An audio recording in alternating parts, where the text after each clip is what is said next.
तो गाजा पट्टी, जहां पर बेस बताया जाता है हमास के आतंकवादियों का, हमास के सैन्य ठिकाने वहां पर हैं और उस ठिकाने से हमला हुआ इजराइल के ऊपर। इजराइल के शहर धमाकों से लाल हो गए क्योंकि एक के बाद एक दो नहीं बल्कि 5000 रॉकेट दागे गए हैं, जिसने इजराइल के एयर डिफेंस सिस्टम को भी नेस्तनाबूद किया। और एयर डिफेंस सिस्टम कुछ रॉकेट्स को रोकने में तो कामयाब रहा, लेकिन कई रॉकेट ऐसे थे जो उसके कई इलाकों में गिरे और इस अफरा तफरी का फायदा उठाकर जो सीमाई इलाका है वहां से आतंकवादी भी दाखिल हुए और सड़कों पर उत्पात मचाते नजर आए।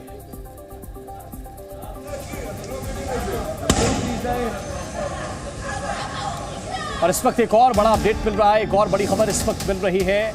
ऋषि सुनक का बयान आया है। इस वक्त की बड़ी खबर आपको बता रहे हैं, हमास के हमलों के बाद ऋषि सुनक का बयान आया है और आतंकी हमलों से स्तब्ध हूं, ये ऋषि सुनक ने कहा है।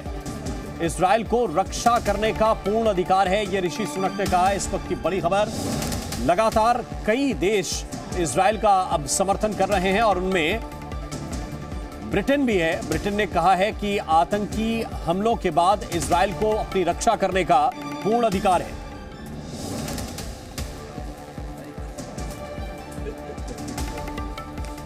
तो एक तरफ रूस और यूक्रेन का युद्ध अभी तक थमा नहीं है, लेकिन अब दूसरा युद्ध सामने नजर आने लगा है क्योंकि यह स्पष्ट रूप से इजराइल की तरफ से कह दिया गया है कि यह जो हमास का हमला है यह किसी युद्ध से कम नहीं है और हम भी उसी अंदाज में जवाब देंगे। इसकी कीमत, हर रॉकेट की कीमत हमास को और फिलिस्तीन को चुकानी पड़ेगी।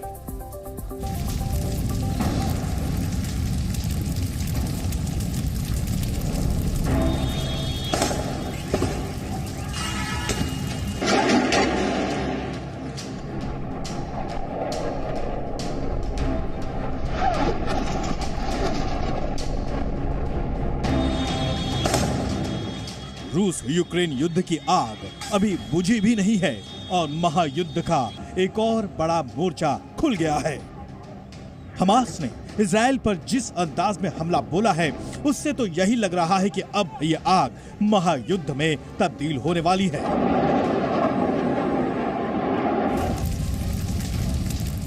आज सुबह जब इजराइल के लोग गहरी नींद में सोए हुए थे तभी इजराइल के 3 शहरों को हमास के कट्टरपंथियों ने निशाना बनाया। ये निशाना ऐसा भयानक था कि किसी को संभलने का मौका तक नहीं मिला और एक के बाद एक ताबड़तोड़ अंदाज में 5000 से ज्यादा रॉकेट 3 शहरों के अलग अलग इलाकों को दहलाने लगे।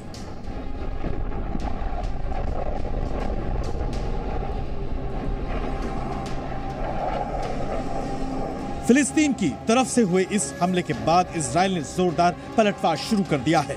इजराइल सरकार ने अपने नागरिकों को घर के अंदर रहने की सलाह दी है। गाजा पट्टी की तरफ से इजराइल के कई रिहायशी इलाकों पर रॉकेट दागे गए, जिसके बाद इजराइल की सेना ने अलर्ट करने वाले सायरनों के बटन को ऑन कर दिया।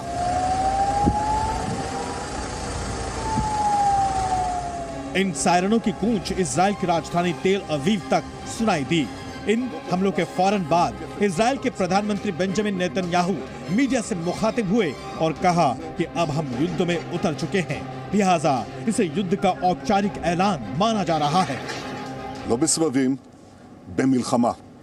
הבוקר חמאס פתח במתקפת פתע רצחני נגד מדינת ישראל ונגד אזרחיה.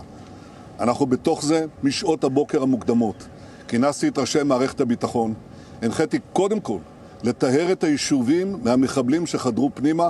הפעולה הזאת מתבצעת בשעות הללו. במקביל הוריתי לבצע גיוס מילואים נרחב ולהשיב מלחמה שערה בעוצמה ובהיקף שהאויב לא הכיר. האויב ישלם מחיר שהוא לא ידע כמותו. אני קורא בינתיים לכל אזרחי ישראל להישמע בקפדנות להנחיות הצבא, להנחיות פיקוד העורף. אנחנו במלחמה ואנחנו ננצח בה. फिलिस्तीन की तरफ से इजराइल पर यह हमला ऐसे वक्त में किया गया है जब गाजा और इजराइल के अस्थिर सीमा पर कई हफ्तों से तनाव का माहौल बना हुआ है। इधर फिलिस्तीनी आतंकी संगठन हमास के नेता मोहम्मद डेफ ने बयान जारी करते हुए कहा कि हमास ने इजराइल के खिलाफ एक नया ऑपरेशन शुरू किया है। इस ऑपरेशन का नाम ऑपरेशन अल अक्सा दिया गया है। हमास के सैन्य कमांडर मोहम्मद डेफ ने कहा चल रहे ऑपरेशन को अल अक्सा फ्लड नाम दिया गया है। ये यरूशलेम में अल अक्सा मस्जिद को इजराइल की तरफ से अपवित्र करने का बदला है। दरअसल इजरायली पुलिस ने अप्रैल 2023 में अल अक्सा मस्जिद में ग्रेनेड फेंके थे। जाहिर है हमास और फिलिस्तीन की कारिस्तानियों की वजह से दुनिया एक और महायुद्ध की तरफ बढ़ने लगी है। वहीं जानकारों का कहना है कि आने वाले दिनों में जब इजराइल पूरी ताकत के साथ पलटवार करेगा तो फिलिस्तीन को संभलने तक का मौका भी नहीं मिलेगा। वेस्ट बैंक के अंदर में जो इजराइल में जो गाजा स्ट्रिप है और जो वेस्ट बैंक है जहां फिलिस्तीनियन और इजराइल के बीच में जो स्टैंड ऑफ है उसके ऊपर में बहुत बड़ा डेवलपमेंट है। और वहाँ पर हमास ने जो कि गाजा स्ट्रिप को ऑक्यूपाई किया है 2006 से उनका ऑक्यूपेशन है और 2005 में इजराइल यहाँ से निकला था। उसके बाद वो उसके ऊपर में सबसे बड़ी कार्रवाई है और इजराइल ने स्टेट ऑफ वॉर अलर्ट जारी कर दिया है जिसके अंदर में वो अपने रिजर्विस्ट को कॉल कर रहा है, कॉलिंग द रिजर्विस्ट। तो ये एक युद्ध की हालात बनी है और ये युद्ध इतनी दिन शांति के बाद फ़लस्तीनियन और इजराइल के बीच में खास करके हमास के साथ में ऐसा लगता है युद्ध छिड़ेगा।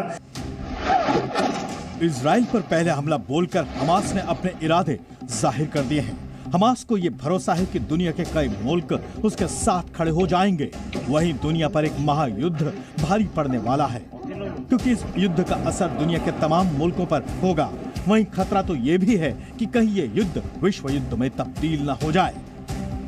आज हम देखें तो रूस यूक्रेन युद्ध के बाद आज की घटना निश्चित रूप से पूरे विश्व के लिए एक बड़ी शांति और सुरक्षा की चुनौती पेश करने वाली है क्योंकि इजराइल हमास के खिलाफ जवाबी कार्रवाई करने से नहीं चुकेगा और उसने साफ किया है कि हमास को इस आक्रमण के लिए बहुत बड़ी कीमत चुकानी पड़ेगी।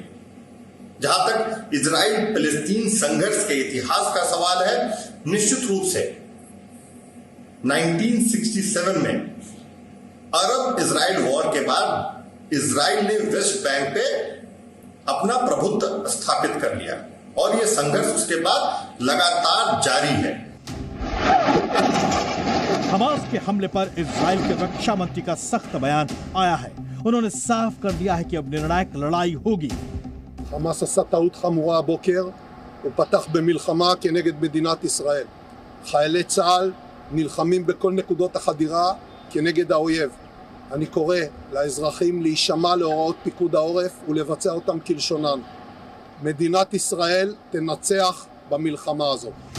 जाहिर है रूस यूक्रेन युद्ध के साथ साथ अब इजराइल और फिलिस्तीन के बीच हमास को लेकर छिड़ने वाली जंग खौफनाक साबित होगी।